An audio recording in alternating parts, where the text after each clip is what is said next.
మీకు తెలుసా 1947వ సంవత్సరంలో ఇండియాకి స్వాతంత్రం వచ్చే నాటికి సగటు వ్యక్తి యొక్క ఆయుర్దాయం కేవలం 32 సంవత్సరాలు మాత్రమే. దీనికి కారణం నిర్మూలించలేని అనేక వ్యాధుల బారిన అప్పట్లో ప్రజలు పడేవారు, మరణించేవారు. మరి ముఖ్యంగా ఇన్ఫాంట్ డెత్ రేట్ చాలా అధికంగా ఉండేది. ఇక ప్రస్తుతానికి వస్తే భారతదేశంలోని సగటు ఇండియన్ యొక్క ఆయుర్దాయం 67 సంవత్సరాలకు చేరుకుంది. కానీ కండిషన్స్ అప్లై.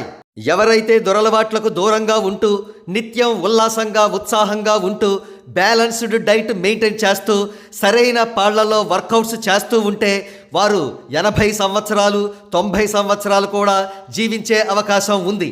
ఇక మన టాపిక్లోకి డైరెక్ట్గా వచ్చేస్తే పద్మవిభూషణ్ మెగాస్టార్ చిరంజీవి గారు 69 సంవత్సరాలు పూర్తి చేసుకుని నేడు 70వ ఏట అడుగుపెట్టారు. ఈ సందర్భాన్ని పురస్కరించుకుని సెలబ్రిటీస్ ఆయనకు విషెస్ తెలుపుతూ ట్వీట్స్ షేర్ చేశారు. అయితే చాలా వరకు ట్వీట్స్లో కనిపిస్తున్న కామన్ పాయింట్ ఏమిటంటే చిరంజీవి గారు నిండు నూరేళ్లు ఆయురారోగ్యాలతో జీవించాలని వారందరూ కూడా అభిలషించారు. వారందరి ట్వీట్స్ ఆ విధంగా ఉండడానికి ప్రాంప్ట్ చేసిన అంశం మాత్రం ఖచ్చితంగా చిరంజీవి గారి లుక్స్ అనే చెప్పవచ్చు. ఎందుకంటే ఆయన 70వ సంవత్సరంలో అడిగిపెట్టిన ఆయన వయసు 40 సంవత్సరాల లోపే ఉన్నట్టుగా ఆయన లుక్స్ కనబడుతున్నాయి. దీనికి కారణం కఠోర పరిశ్రమతో కూడిన ఆయన డిసిప్లిన్డ్ లైఫే అని ఖచ్చితంగా చెప్పవచ్చు. ఇక మన థంబ్నెయిల్లో పెట్టిన హెడింగ్ చిరంజీవి గారి ఆయుష్ 150 సంవత్సరాలు అనేది వినడానికి కాస్త అతిశయోక్తిగా అనిపించవచ్చు. కానీ వాస్తవ రూపం కూడా దాల్చే అవకాశం ఉంది అనే విషయాన్ని మాత్రం కొట్టి పాడేయలేం. ఎందుకంటే దీనికి కూడా కొన్ని దృష్టాంతాలు మనకు కనబడుతున్నాయి కాబట్టి.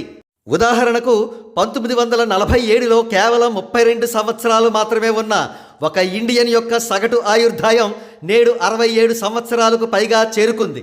అదేవిధంగా రానున్న 20 సంవత్సరాల్లో అది 80 సంవత్సరాల నుండి 90 సంవత్సరాల వరకు చేరుకుంటుందని శాస్త్రవేత్తల అంచనా.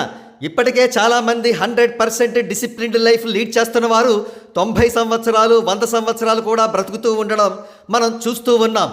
అటువంటిది చిరంజీవి గారి లాంటి అత్యంత క్రమశిక్షణ కలిగిన వ్యక్తి 150 సంవత్సరాల వరకు జీవించడం అసాధ్యం మాత్రం కాదు. కాగా చిరంజీవి గారి ఆయుష్తో సంబంధం లేకుండా ఎన్ని జనరేషన్స్ గడిచినా కూడా తెలుగువారి గుండెల్లో శాశ్వత స్థానం ఏర్పరచుకున్న వ్యక్తి చిరంజీవి. ఆయన ధన్యజీవి అనేది తెలుగువారందరి మాట.